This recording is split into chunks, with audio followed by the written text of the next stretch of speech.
Buenas noches, estimado doctor Julio César Gonzalo Pacherres. Quien le habla es Cintia Flor Pillaga Casani de Leiva y represento al Grupo 6. El presente informe desarrolla el análisis de la casación laboral 4400-2017 Lima. Indemnización por despido arbitrario.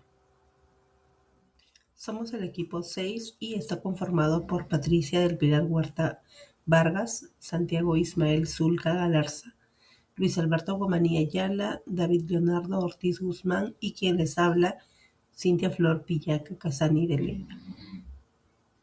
Hemos elegido analizar el expediente de casación laboral 4400-2017 Lima porque constituye un caso paradigmático para comprender los límites del poder disciplinario del empleador en el marco del derecho procesal laboral y en particular la correcta aplicación de la causal de despido por injuria prevista en el Decreto Legislativo 728.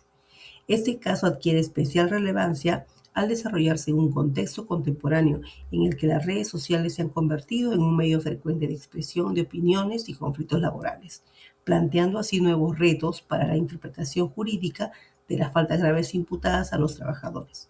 Asimismo, el expediente resulta significativo porque evidencia cómo los órganos jurisdiccionales, incluyendo la Corte Suprema, evalúan la tensión entre derechos fundamentales en el ámbito laboral, como la libertad de expresión del trabajador y el derecho al honor y reputación del empleador. A través de este proceso se pone de relieve la exigencia de una imputación clara, específica y debidamente probada para que una conducta pueda ser calificada como injuriosa y, por tanto, justificar un despido disciplinario.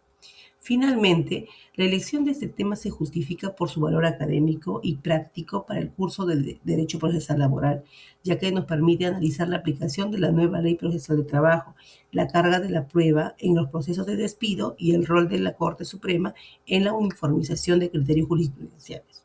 Este caso aporta enseñanzas fundamentales sobre la protección frente al despido arbitrario, la tipicidad de las faltas laborales y la correcta motivación de las decisiones judiciales, convirtiéndose así en un referente imprescindible para la formación jurídica en materia laboral. Esa es mi participación, doctor. Le doy pase a mi compañera para que continúe con la exposición. Muchas gracias. Para poder continuar con la exposición, etapa postulatoria o equivalente. El análisis se centró en el conflicto del poder disciplinario del empleador y la protección de derechos del trabajador frente al despido, especialmente por comentarios que se realizaron en las redes sociales. El trabajador sostuvo que no existió falta grave tipificada y que debía respetarse el principio de legalidad. Por su parte, el empleador argumentó que se afectó su honor y que las expresiones presentaban injuria según el contexto. Finalmente, la Corte Suprema determinó que el empleador debía probar objetivamente la falta y aplicar correctamente el principio de tipicidad, concluyendo así que un insulto genérico sin destinatario específico no justifica un despido arbitrario, protegiendo así la estabilidad laboral. Fundamentación normativa y doctrinaria. En cuanto al aspecto normativo, la resolución del caso se sustentó en el Decreto Legislativo número 728, la cual regula la productividad y competitividad laboral. Como regla general, todo despido debe basarse en una causa justa. De lo contrario, se considera un despido arbitrario y genera derecho a indemnización. En este caso, el empleador alegó una falta grave por injuria según el artículo 25, inciso F. Sin embargo, la norma exige que la injuria esté claramente dirigida contra el empleador o sus representantes y que afecte la dignidad en el ámbito laboral. Al no haberse probado plenamente este requisito, el despido fue calificado como arbitrario, ordenándose así el pago de la indemnización conforme a ley. Fundamentación doctrinaria. En el plano doctrinario, la sentencia siguió la doctrina laboral actual y aplicó principios fundamentales. Primero, el principio de tipicidad, que exige que la falta grave esté expresamente prevista en la ley, sin interpretaciones extensivas. Segundo, la carga de la prueba recae en el empleador, quien debe demostrar de manera objetiva la falta, y ante la duda se favorece al trabajador. Además, el despido debe ser proporcional y razonable, basado en hechos comprobados y respetar el debido proceso, para así garantizar el derecho de defensa del trabajador.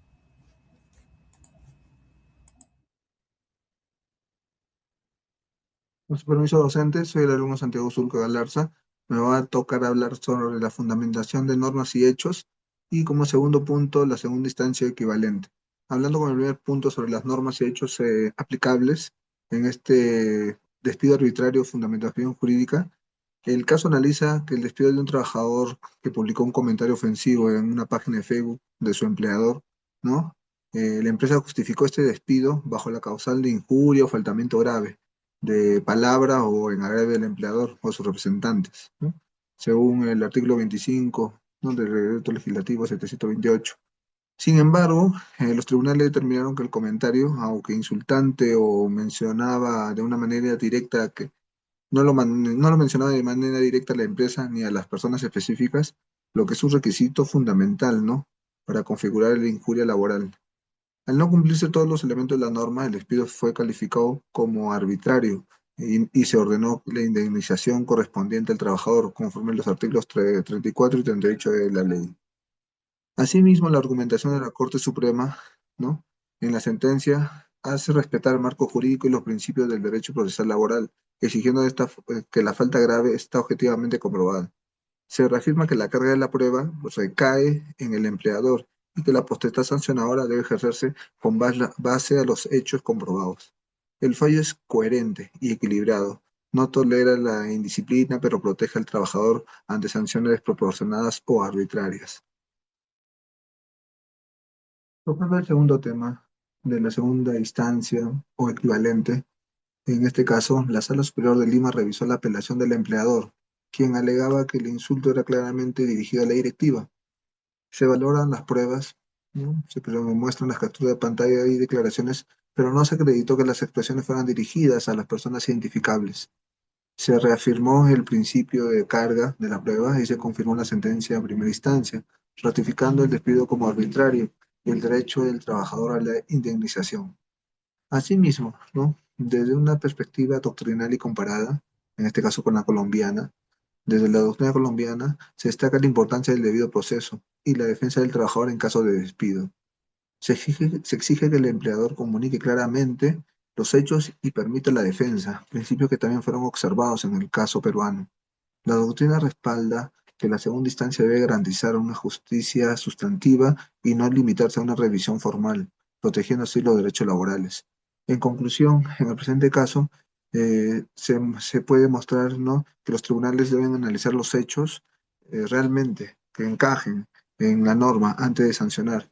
Si no se prueba la falta grave de manera clara y objetiva, el despido podría ser considerado arbitrario y corresponde a una indemnización. Además, la revisión en segunda instancia y la comparación con otras doctrinas refuerzan la importancia de la protección del trabajador y el respeto al debido proceso. Muchas gracias. Doctor Gonzalo, buenas noches. Le saluda a su alumno Luis Humanía Ayala. En esta parte voy a hablar un poco sobre la doctrina española. Bueno, en España, el Tribunal Supremo ha tomado decisiones recientes que cambian un poco la forma de ver el despido, ¿no? Una de las ideas más importantes es que antes de despedir a alguien, el trabajador debe ser escuchado, ¿no? No solamente con un simple trámite, ¿no?, sino como una forma o una garantía de encontrar lo que vendría a ser la justicia, ¿no? Y aquí el mensaje es claro, ¿no? Nadie debería ser despedido de su empleo sin tener la oportunidad de explicar lo que vendría eh, ocurrido, ¿no?, o la versión de los hechos, vamos a decirlo así, ¿no?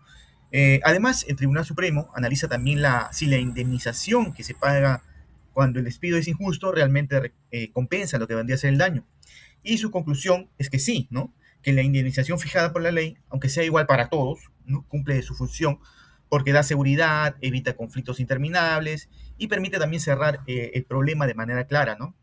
Es una forma de decir, pues, que no es perfecta, pero es suficiente dentro del sistema, ¿no? Ahora bien, con esto de aquí no todos piensan igual, como en todo lugar, ¿no? Hay jueces y autores que señalan que no solo o no todos los despidos causan el mismo daño, ¿no? Una persona puede verse afectada mucho más que otra, ¿no? Y que en algunos casos, pues, esa compensación económica debería ser mayor, ¿no? Sobre todo cuando el impacto en la vida del trabajador, pues, es más fuerte, ¿no? Eso demuestra, pues, que el debate sigue siendo amplio en cuanto a este punto, ¿no? Bien, doctor, si traemos este debate hacia nuestra legislación, pues la Corte Suprema ha manifestado que la indemnización por despido arbitrario debe aplicarse tal como dice la ley, ¿no? Sin entrar en apreciaciones personales sobre cuánto sufrió el trabajador, ¿no? Si fue mucho o si fue poco, ¿no? Y la idea es pues mantener reglas claras y evitar decisiones arbitrarias, incluso desde el lado judicial, ¿no? También el Tribunal Constitucional se ha manifestado indicando que estos conflictos deben resolverse en el proceso laboral, ¿no? Y no a través del amparo, ¿no? Salvo casos muy excepcionales, ¿no?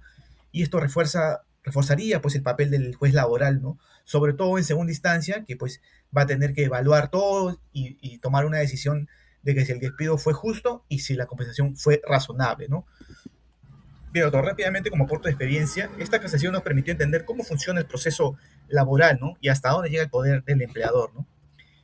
También destacamos que no cualquier falta justifica un despido, ¿no? Sino solo aquellas que están expresamente previstas por la ley, lo cual protege al trabajador frente a las decisiones arbitrarias, ¿no? También se reafirma que el empleador tiene la carga de probar la falta y no que son suficientes suposiciones o pruebas poco claras las que justifiquen un despido arbitrario, ¿no? También vemos que la protección del derecho al trabajo es un criterio constante en la jurisprudencia, ¿no? Y que el proceso laboral ordinario es el mecanismo adecuado para resolver este tipo de conflictos, ¿no, doctor? Bueno, sigue mi compañero, gracias. Buenas noches, mi nombre es David Ortiz y voy a continuar con la exposición y ahora me voy a referir a las conclusiones. Es por ello que para cerrar nuestras conclusiones del expediente de la casación laboral 4400-2017-Lima, hemos establecido 4 conclusiones. La primera conclusión se refiere a que el despido fue correctamente calificado como arbitrario, porque no se pudo individualizar con claridad a quién iba dirigido el agravio, y sin ese elemento no se configura la falta grave de injuria establecida en el artículo 25, inciso F del Decreto Legislativo 728.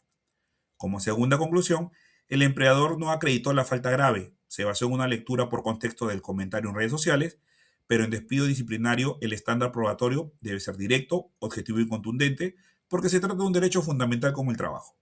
Como tercera conclusión, hemos establecido que la Corte Suprema reafirma una idea clara y clave, en la cual se señala que la sanción máxima, o sea, es decir, el despido, exige motivación expresa y prueba objetiva, y esto se alinea con la lógica garantista que también aparece en la jurisprudencia constitucional sobre tutela efectiva. Y como cuarta conclusión, hemos establecido que la segunda instancia cumplió su rol de control sustantivo, es decir, aplicó tipicidad, carga de la prueba y proporcionalidad, evitando con ello interpretaciones extensivas. Finalmente, en su conjunto, el caso deja un mensaje claro.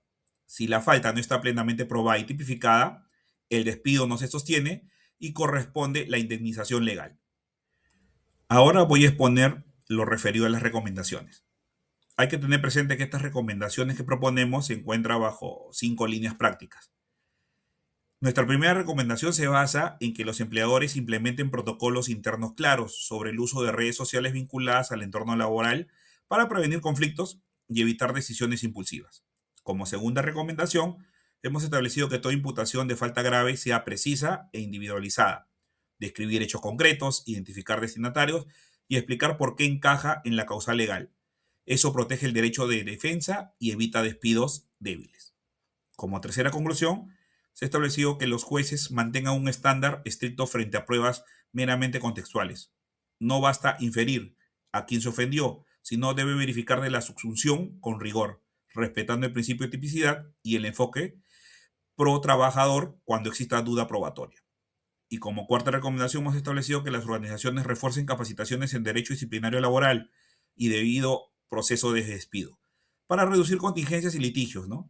Como quinta recomendación, hemos establecido que desde el lado académico, ¿no?, recomendamos fortalecer el análisis de la jurisprudencia comparada, porque en realidad ayuda a argumentar mejor, a comprender estándares internacionales y construir criterios más sólidos. En síntesis, la prevención, la precisión y la prueba objetiva son la clave para decisiones laborales legítimas y sostenibles. Y para finalizar nuestra exposición, les dejo con una frase reflexiva. En el derecho laboral, cuando la prueba no es clara, la sanción no puede ser máxima. La justicia se construye con hechos acreditados y no con suposiciones. Muchas gracias.